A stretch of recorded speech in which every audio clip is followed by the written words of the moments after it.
여러분 안녕히 주무셨습니까? 참 좋은 아침입니다. 우리 2017년 12월 28일 목요일 말씀으로 드리는 오늘의 번제 함께 합니다. 시편 88편 말씀으로 같이 합니다. 우리는 1절부터 7절까지만 같이 읽겠습니다. 시작. 여호와 내 구원의 하나님이여, 내가 주야로 주 앞에서 부르짖어 싸우니 나의 기도가 주 앞에 이르게 하시며 나의 부르짖음에 주의 귀를 기울여 주소서. 물은 나의 영혼에는 재난이 가득하며 나의 생명은 수월에 가까워 싸우니 나는 무덤에 내려가는 자 같이 인정되고 힘없는 용사와 같으며 죽은 자 중에 던져진 바 되었으며 죽임을 당하여 무덤에 누운 자 같으니이다. 주께서 그들을 다시 기억하지 아니하시니 그들은 주의 손에서 끊어진 자니이다. 주께서 나를 깊은 웅덩이와 어둡고 음침한 곳에 두셨사오며 주의 노가 나를 심히 누르시고 주의 모든 파도가 나를 괴롭게 하셨나이다. 오늘 우리가 함께 읽은 말씀 중심으로 육체 편향을 십자가 지향으로 뚫자라는 제목의 하나님 말씀 증거합니다. 육체 편향을 십자가 지향으로 뚫자. 심리학자들이 간단한 실험을 했습니다. 이제 인간의 편향성에 대한 실험인데, 사람 손으로 대충 그린 그림을 보여주면서 이 그림이 무엇인지를 말하라고 요구를 했습니다. 처음으로 사람 손으로 그린 그림 중에서 눈앞에 나타난 그림이 그냥 남자의 얼굴 모습이에요. 그러니까 모든 사람들이 남자라고 대답을 합니다. 그 다음에 또 그림을 보여주는데 이번에는 여자가 나왔습니다. 그리고 그 다음에 또 그림을 보여주는데 이번에는 할아버지 그림이 나왔어요. 얼굴 모습이. 그리고 마지막으로는 아주 거창하게 파마를 하신 할머니 얼굴 모습이 그려져 있었습니다.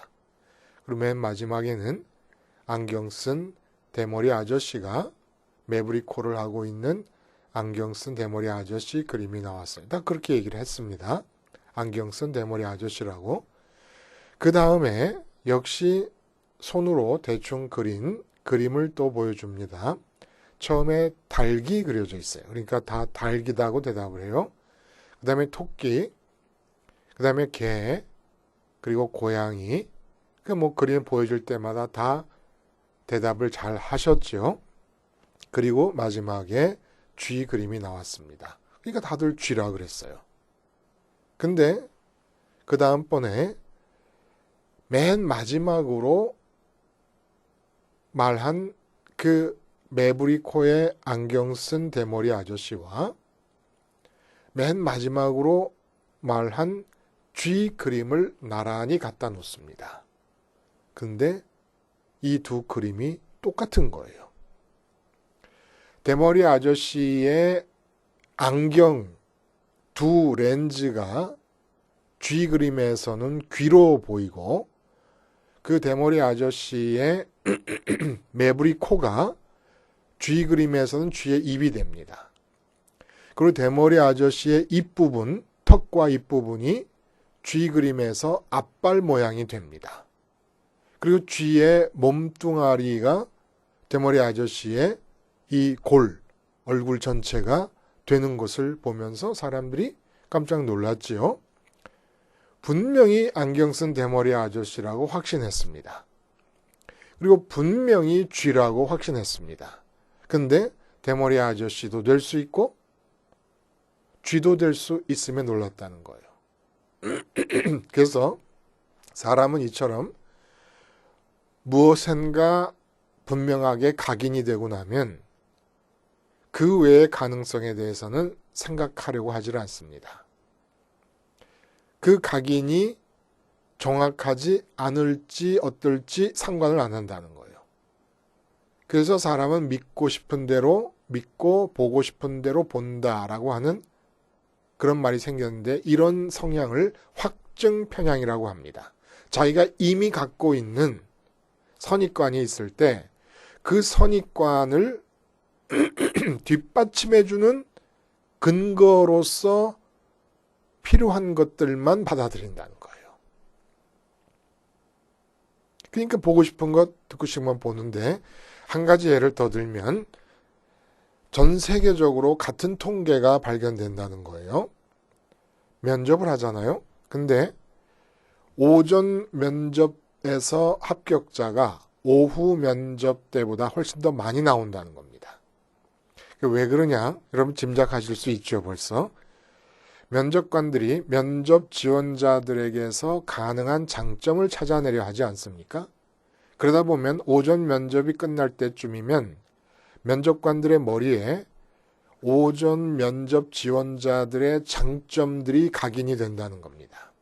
그러면 오후 면접에는 면접관들 자신도 모르는 사이에 오전 면접자들이 갖고 있었던 하나씩의 장점들이 종합된 슈퍼맨이 기준으로 딱 자리를 잡고 있다는 거예요.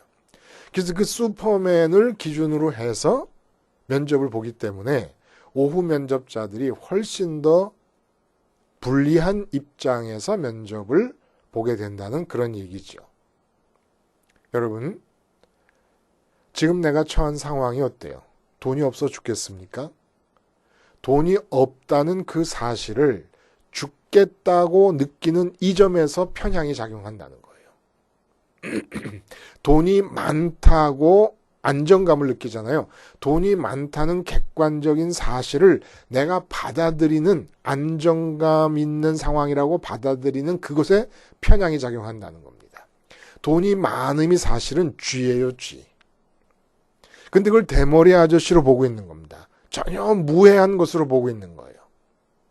근데 돈이 많은 것이 얼마나 위험한지를 모르는 거예요. 돈이 없어졌다는 것이 진짜로 안심할 일이거든요. 지금 나의 상태나 우리 가족의 상태를 보면 그 영적 체질이라든지 기질, 성향 모든 걸 종합해 보면 돈이 없어졌다고 하는 사실이 훨씬 더 유리하고 안심할 수 있는 상황인데 그걸 쥐로 보는 겁니다.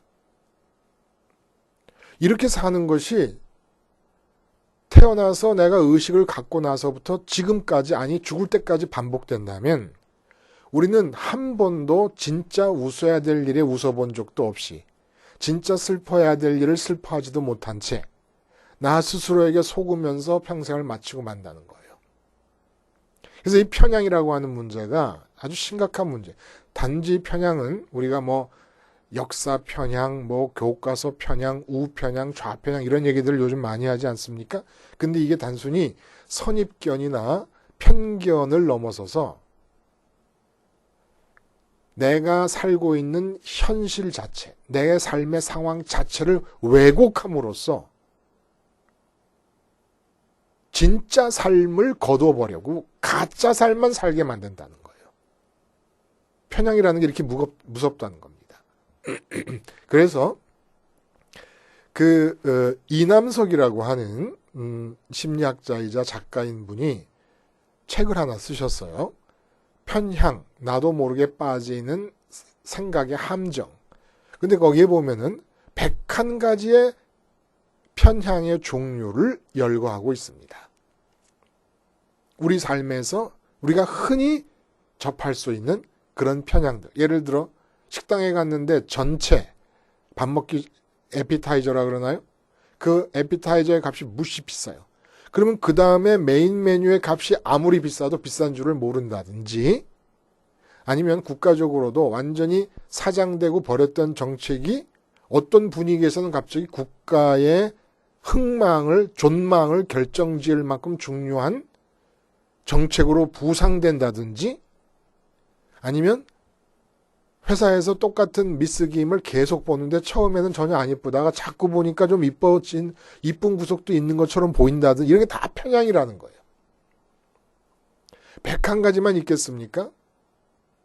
그런데 101가지든 200가지든 이 모든 편향들이 한 가지 샘에서 나오는 샘물들이라는 거예요. 하나의 원천이라는 겁니다. 그거 누가 얘기하는 것이냐? 이 이남석 씨가 얘기하는 게 아니에요. 심리학자들이 얘기하는 게 아니라 성경이 얘기하고 있습니다. 200가지든 편향의 종류가 우리 삶에서 나타나게 되고 접하게 되는 편향의 종류가 100가지, 1000가지든 상관없이 단 한 가지 샘에서부터 흘러나오고 있는데 모든 편향의 원천이 되는 편향이 뭐냐? 이게 바로 육체 편향이라는 겁니다. 육체 편향. 이 육체 편향을 끊어내고 뚫어낼 수가 있다면 우리 삶은 진짜 삶이 되는 것이고 웃어야 될 때 웃고 울어야 될 때 웃고 화내야 될 때 화내고 기뻐야 될 때 기뻐하고 걱정해야 될 때 걱정할 수 있다는 겁니다. 그리고 이것이 뭐예요? 진짜 삶을 사는 것이 구원받은 자의 삶이요 복지의 삶이고 회복된 에덴의 삶이라는 겁니다. 구원받은 자는 어떻게 사느냐? 편향이 끊어진 상태의 삶을 산다 라고 보면 좋다는 거예요. 근데 결론적으로 말씀드리면 이 편향성을 어떻게 끊어냅니까? 이 육체 편향, 모든 편향의 원천이 되는 육체 편향을 어떻게 뚫어버리고 어떻게 끊어낼 수가 있습니까? 십자가를 지향함으로써 그렇다는 거예요. 편향이라고 하는 것은 내가 사로잡혀 있음을 전제합니다. 어떠한 인상이나 어떠한 지식이나 어떠한 사실에 대해서 각인되어 있고 사로잡혀 있습니다. 근데 지향이라고 하는 것은 내가 의도적으로 그쪽을 향하는 것이에요. 의도적으로 십자가를 향함으로써 의도적으로 십자가를 생각해내고 내가 십자가에서 죽은 자라는 사실을 고백하고 인정함으로써 이것을 불변의 기준으로 붙잡음으로써 모든 편향으로부터 자유로울 수 있다는 겁니다. 그래서 돈이 없으면 먼저 돈이 없다는 객관적 사실을 내가 받아들이게 되면 편향되게 받아들여요. 그러니까 돈이 없다는 사실 앞에서 그 사실을 받아들이기 전에 이렇고 저렇고 판단하며 받아들이기 전에 십자가를 먼저 기억하고 돈 없는 현실에 대해서 나는 죽은 자라는 것을 기억해내는 겁니다. 십자가를 지향하는 겁니다. 그러면 십자가를 지향함으로써 나타나는 후속 조처가 하늘을 지향하게 돼요. 하늘에 계신 하나님을 지향합니다. 왜 지향합니까? 지향이라고 하는 것은 철학자들에 의해서 인간에게 있어서 기본 의식의 한 존재 형식이라고 봅니다. 의식은 항상 무엇인가를 향해 있다는 거예요. 왜 그래요? 왜 그런가를 답을 안 해요. 우리만 알아요. 왜 무엇인가를 향할 수밖에 없습니까? 우리의 의식은. 우리 마음이 비어 있어서 채워야 되기 때문에. 하나님 사이즈로 비어있는 공백을 모르는 거예요. 철학자들이나 심리학자들이나 학자들이. 하나님 사이즈로 비어있는 공백이 있기 때문에 지향할 수밖에 없어요. 무엇을 향하여 그것을 끌어당길 수밖에 없어요. 채우려고. 그래서 십자가를 지향하는 자들이 십자가에서 세상에 대해 죽었으니까 갈 길이 하늘밖에 없잖아요. 주님 따라 하늘로 올라가 하나님을 지향하고 하나님을 모셔드리려고 합니다. 이런 마음가짐이 있을 때 돈 없는 상황, 병든 상황, 자식이 어떤 처지에 처한 상황, 이런 모든 상황에 대한 가장 올바른 진리를 깨달을 수 있다는 겁니다. 올바른 진리라는 게 하나님이 갖고 계신 뜻을 내가 포착해낼 수가 있다는 겁니다. 그게 바로 복지의 삶이고 에덴의 삶의 기초예요. 기초. 육체 편향을 뚫어버려라. 육체 편향을 끊어버려라. 그러기 위해서 십자가를 지향해야만 한다. 이게 바로 복지의 삶의 기초라는 겁니다. 돈이 있고 없고는 복지와 관계가 없어요. 사명과 관계가 있는 것이죠. 돈이 있고 없고는. 그리고 이 세상에서 명예나 지위, 신분 이런 것도 복지삼, 기쁨과 감사가 적과 꿀처럼 흐르는 그런 삶의 관계가 없어요. 그건 사명과 관계돼요. 내 사명이 그런 것이 필요하면 주어질 것이고 아니면 그만두면 되는 거죠. 좀 길어졌어요, 서두가. 근데 본문의 얘기를 거의 다 했습니다. 오늘 본문의 내용은 그 표제에 보면 에스라인 해만의 마스길, 그 다음에 영장으로 마할랄르 안노세 맞춘 노래라고 돼 있어요. 이게 무슨 말인가 싶어요. 마할랄르 안노. 이것은 무슨 뜻이냐면은 질병 중에, 고통 중에라는 뜻이 있습니다. 그러니까 이 노래는 병 중에 고통받는 자를 위하여 연주할 것이라는 의미라는 거예요. 자, 그래서 내용을 보면 시인의 상황이 불치병에 걸려 죽음의 위기에 직면하였든지 아니면 그런 정도의 준하는 죽음을 지척으로 느끼게 되는 심각한 환난에 처하였음을 알 수 있습니다. 근데 좀 다른 것은 시편의 많은 비탄시들 중에서도 독특해요. 뭐가 독특하냐면 대부분 비탄시들은 처음에 고통을 호소하고 괴로움으로 절규하다가 마지막에는 하나님의 은총과 구원을 확신하면서 비록 지금 현재는 아직 고통 중에 있지만 앞으로 그런 하나님의 사랑과 은총이 임해서 내가 이런 고통 중에서 벗어날 것이다라는 것을 미리 앞당겨서 확신하며 감사를 합니다. 이걸 선취신앙이라고 그래요. 앞당겨서 취한다 그래서 선취신앙이라고 그러는데 이 시는 마지막 절까지 그런 선취적 신앙에 의한 기쁨과 감사가 전혀 없이 자기 괴로움의 호소로 끝이 나고 맙니다. 그래서 이 시가 어떻게 우리가 받아들여야 되는지 좀 망설이게 만들어요. 이 시를 과연 이 시의 내용 그대로가 어떤 복음적인 그런 내용으로 받아들일 것이냐? 아니라는 거예요. 오늘 이 시는 하나님께서 우리에게 질병을 주시는 이유가 무엇인가를 말씀해 주시는 겁니다. 사는 동안에 질병을 앓고 있잖아요. 심지어는 사도 바울 같은 분도 평생 몸에 말뚝이 박힌 것과 같은 고통을 안고 사셨습니다. 그럼 질병을 왜 주시는 것이냐? 그것이 바로 육체 편향 되어진 나를 돌아보고 육체 편향에서 뚫고 나와야 된다는 경각심을 가지라고 오늘 시의 말씀을 주셨다고 한다는 것입니다. 대부분 우리는 육체의 고통이 절대적인 것으로, 그 값이 절대적인 것으로 알아요. 그러나 이것도 심리 상태에 의해서 상대적이라는 겁니다. 그러니까 심리학자들에 의하면 심리 상태가 똑같은 육체의 고통이라도 우리가 느끼는 느낌의 크기를 결정짓는다는 거예요. 그래서 군인들이 전쟁 중에 상처를 입었을 때 전쟁터 옆에 있는 의료 막사에서 치료할 때와 아예 후방으로 후송해서 치료할 때와 고통을 느끼는 정도가 다르다는 거예요. 전쟁터에 있는 의료 막사에서 고통을 느끼는 그 정도가 훨씬 크다는 겁니다. 그래서 후송해서 안정된 전쟁이 없는 곳에서 심리 상태를 안정시키고 치료를 하면 고통을 훨씬 덜 느낀다는 거예요. 그래서 이 성경에 보면은 이런 극단적인 고통을 이상할 정도로 쉽게 넘어가는 듯한 모습을 많이 대하게 됩니다. 바울과 실라가 감옥에 갇혔을 때 찬송과 기도를 하지요. 굉장히 얻어맞지 죽도록 많이 치라 그랬어요. 많이 치라. 죽기 전까지 얻어맞은 거고 착고로 찧어서 지하 감옥에 갇힌 상태였어요.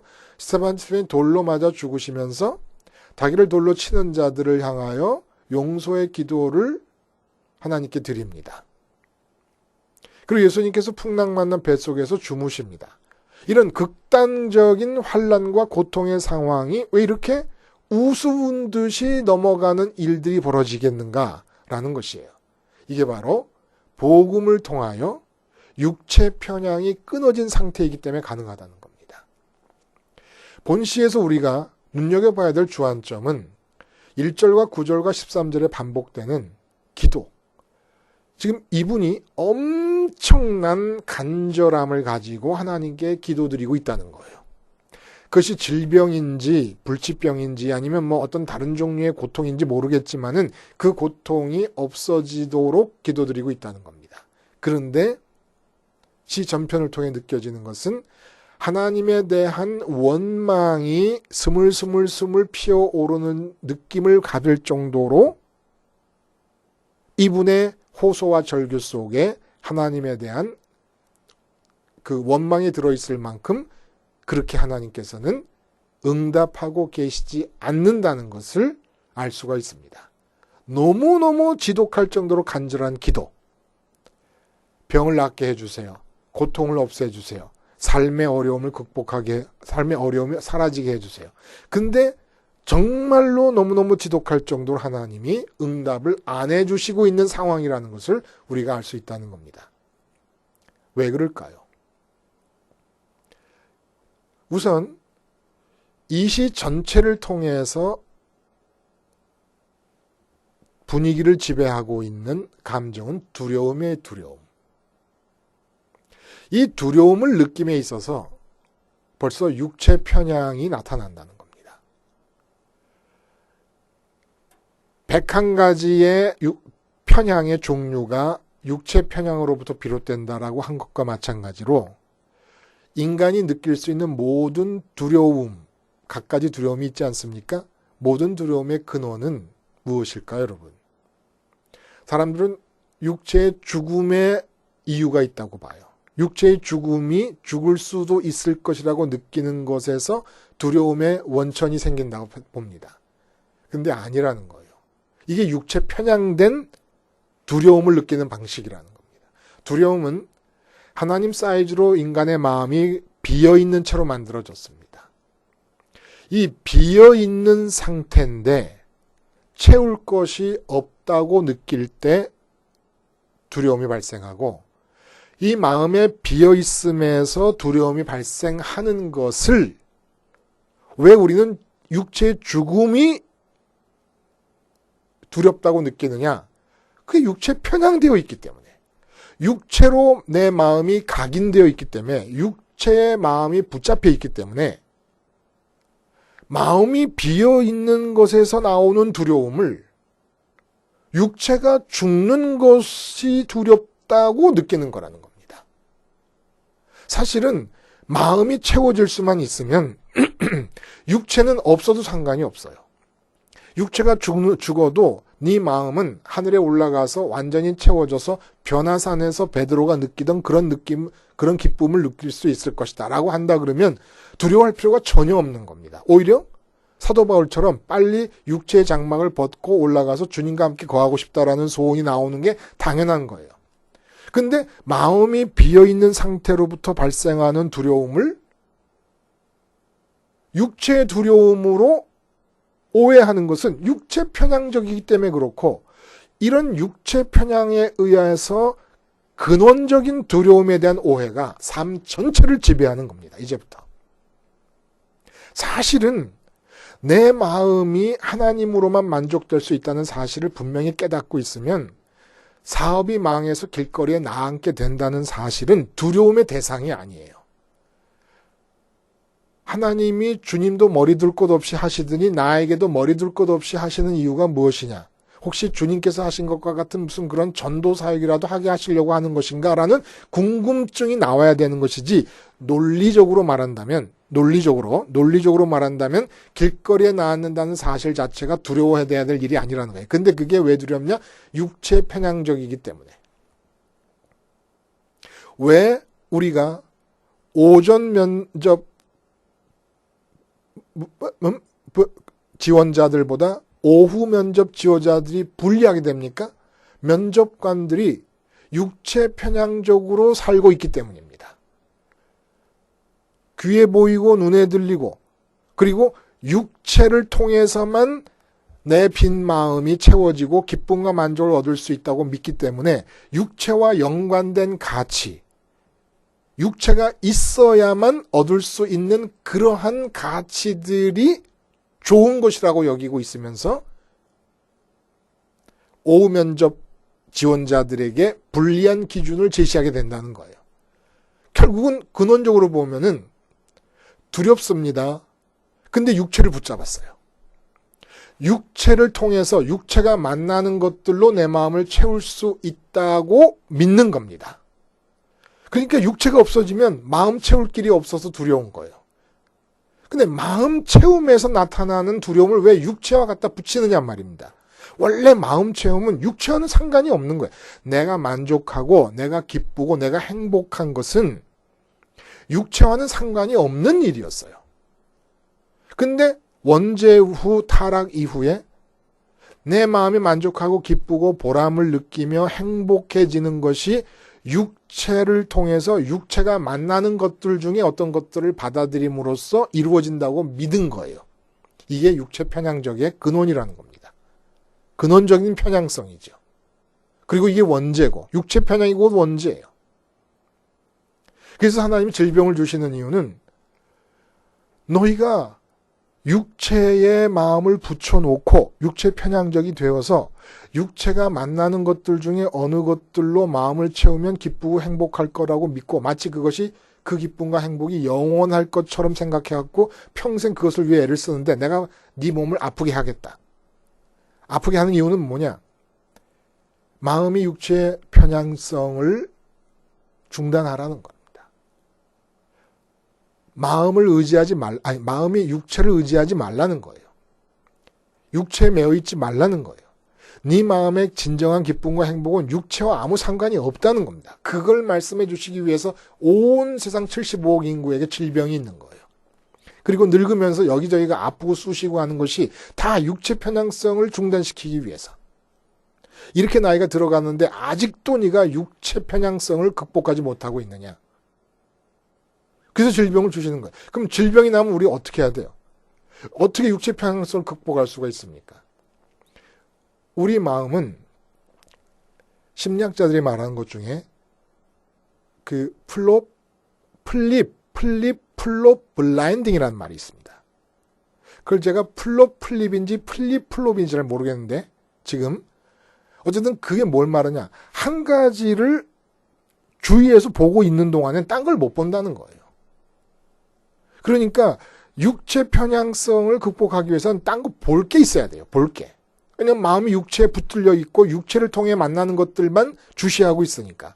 돈 없는 상황이다 그러면 돈 없는 상황만 보면서 내가 병이 났다 그러면 병 없는 상황만 보면서 하나님께 기도를 하고 있어요. 이건 하나님의 주체성을 배달받을 수 있는 주문이 아니라고 그랬어요. 우리 어저께. 어디를 봐야 되느냐? 십자가를 봐야 된다는 거예요. 근데 이거는 저절로 봐지는 게 아니에요. 이 세상의 상황은 육체에 편향되어 있는 상태에서는 저절로 다 보여요. 근데 십자가는 지향하지 않으면, 의도적으로 내 뜻을 그쪽으로 향하도록 하지 않으면 마음이 보이질 않는 겁니다. 그래서 우리가 왜 기도를 할 때 눈을 감아요? 육체로 보이고 들리는 모든 것들을 중단하고 보이지 않는 십자가를 보기 위해서 눈을 감는 겁니다. 보이지 않는 하늘에 계신 하나님을 향하기 위해서 눈을 감는 겁니다. 십자가를 지향함으로써 육체 편향을 끊어내는 거예요. 육체 편향을 끊어내지 않는 한 우리는 끊임없이 속고 있는 겁니다. 끊임없이 속고 있는 거예요. 노숙자가 되어도 십자가 지향을 통하여 하나님 지향으로 이어지고 하나님을 가짐으로써 행복해지면 행복한 마음으로 노숙자 생활을 하면 되는 것이고 행복한 마음으로 재벌하면 되는 것입니다. 근데 재벌해도 불행해요. 육체 지향 때문에. 육체 편향 때문에. 노숙자 하는 것은 노숙자 하면 오히려 좀 행복하다고 또 그래 어떤 사람은. 왜? 그것도 육체 편향 때문에. 그동안 지고 있는 짐이 많았었는데 다 덜어버리고 혼자 나 하나만 먹고 살면 되니까 노숙자 생활하면서 편하다고 느끼. 이것도 육체 편향 때문에 그런 거예요. 십자가 지향을 통하여 육체 편향을 끊어내는 겁니다. 뚫어버리는 겁니다. 그리고 진짜 삶을 살고 진짜 삶은 무조건 하나님의 뜻에 부합한 생각을 할 수밖에 없게 되는데 내가 하려고 하는 게 저절로 돼요. 십자가를 지향하면 하나님을 지향하게 되고 하나님을 마음에 품으면 하나님을 마음에 모시면 그 하나님으로 인한 만족과 기쁨 속에서 나타나는 생각과 판단은 하나님 생각과 판단일 확률이 10중 8구가 됩니다.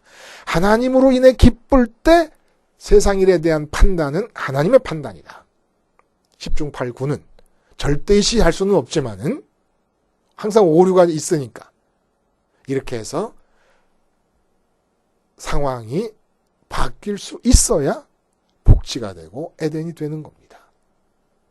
우리의 삶을 속임수의 삶, 나 스스로 나 자신에게 속고 있는 삶이 되게 하는 육체 편향을 십자가 생활화를 통하여 십자가 지향성으로 뚫어버리고 십자가 지향성에 이어지는 하나님 지향성을 고집하는 동안에 하나님으로 채워진 행복감으로 이 세상을 복지로 사실 수 있기를 바랍니다.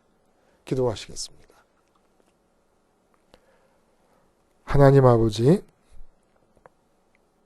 십자가 생활화로 십자가 지향성을 유지함을 통하여 육체 편향성을 근절시키고 그래야 하나님이 준비해 놓으신 복지의 삶을 진짜로 살게 해 주시옵소서. 예수님의 이름으로 기도드리옵나이다. 아멘.